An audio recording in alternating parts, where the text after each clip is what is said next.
സുഹൃത്തുക്കളെ, ഒരു ഗ്രാമം ഞാൻ കാണിച്ചു തരാം. സത്യം പറഞ്ഞ് ഇവരെ കാണുമ്പം അസൂയ തോന്നുന്നു. നിങ്ങൾ കണ്ടിട്ട് പറ. ഇത് നോക്കിയേ, നേപ്പാളിലെ ദൈലേക്ക് ജില്ലയിൽ വരുന്ന ഒരു ഗ്രാമമാണ്. എനിക്ക് പേരറിയില്ല, കാരണം ഞാനുള്ളത് റോഡിൻ്റെ കുറേ ഇപ്പുറത്താണ്. താഴോട് ഇവരുടെ പുണ്യ നദിയായ കർണാലി നദി ഒഴുകി പോകുന്നുണ്ട്. വലിയ മൗണ്ടെയിന്, എന്ത് രസമാണ്. പർവ്വത പ്രദേശവും ഇവരെ കൊച്ചു ഗ്രാമവും. എൻ്റെ അഭിപ്രായത്തിൽ ഇവരുടെ ജീവിതം സുന്ദരമാണ്. വലിയ കോടികളോ അതായത് വലിയ കാറോ ബൈക്കോ അങ്ങനെയുള്ള സംവിധാനങ്ങളൊന്നുമില്ല.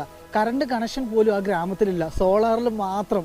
കറണ്ട് കണക്ഷൻ ഇല്ലാത്തതിൻ്റെ കാരണം വിചാരിച്ചാൽ ഗവൺമെൻറ്റിൻ്റെ കറണ്ട് കണക്ഷൻ സപ്പോർട്ട് ഭയങ്കര പ്രശ്നമാണ്, നല്ല പൈസയാണ്, അതുകൊണ്ടാണ്. പക്ഷേ സോളാറിൻ്റെ ലൈറ്റ് കണക്ഷൻ മാത്രം. കൂടാതെ ഇവർ തന്നെ ഉൽപ്പാദിപ്പിക്കുന്ന ഭക്ഷ്യവിളകൾ ഇവർ തന്നെയാണ്. കൃഷിയും കാര്യങ്ങളൊക്കെ ഇവർക്ക് ഇത് മാത്രമാണ് ജീവിതം, ഉപജീവന മാർഗം.